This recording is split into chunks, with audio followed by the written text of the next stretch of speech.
आओ मलकिन, अरे आवाज चला घुमा दे।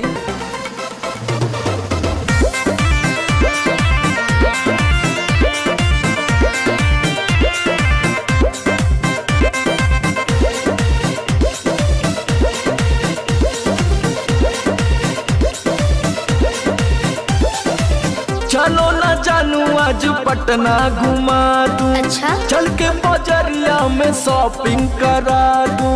बाबू ना सुनो, क्या बात है? चलो ना जानू आज पटना घुमा दूं। चल के बजरिया में शॉपिंग करा दूं। चढ़ब न फेरू सफरिया पिया, काल्हे से उठे दरदिया पिया। अरे? कमरिया पिया, कमरिया पिया, भइल बाल पक के ककरिया पिया। कमरिया पिया, कमरिया पिया, भइल बाल पक के ककरिया पिया। अरे तो बरियार फौजियत हो गई।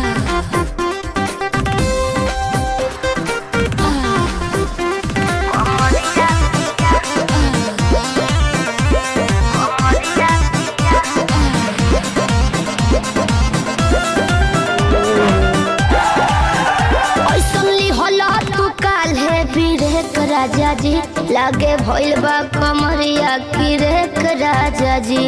बुझो नहीं? बुझाता बुझाता, सुना नहीं रहबू संभर के गोरी तमनवा चिहुकबे करी। जति जोश में खो देबू होश कमरिया मुरुकबे करी। राते तू कइला गरदिया पिया। अच्छा? पोरे पोरे हो खता दरदिया पिया। कैसे? कमरिया पिया, कमरिया पिया, भइल बाल पक के ककरिया पिया।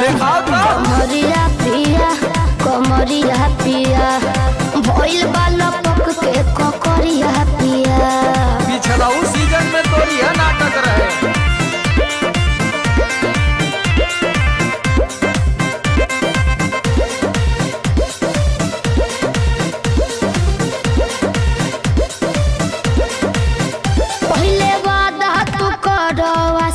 पिया हो कौन करब ना अब साजिश पिया हो।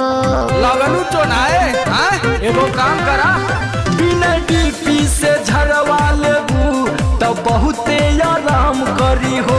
जब दबी है कमर समार दवाई नियन काम करी हो। बुझाइल? ले आवई मदन हो रदिया पिया, पगली तबे नु जाई सरदिया पिया। कमरिया पिया, कमरिया पिया, भइल बाल पक के ककरिया पिया। कमरिया पिया।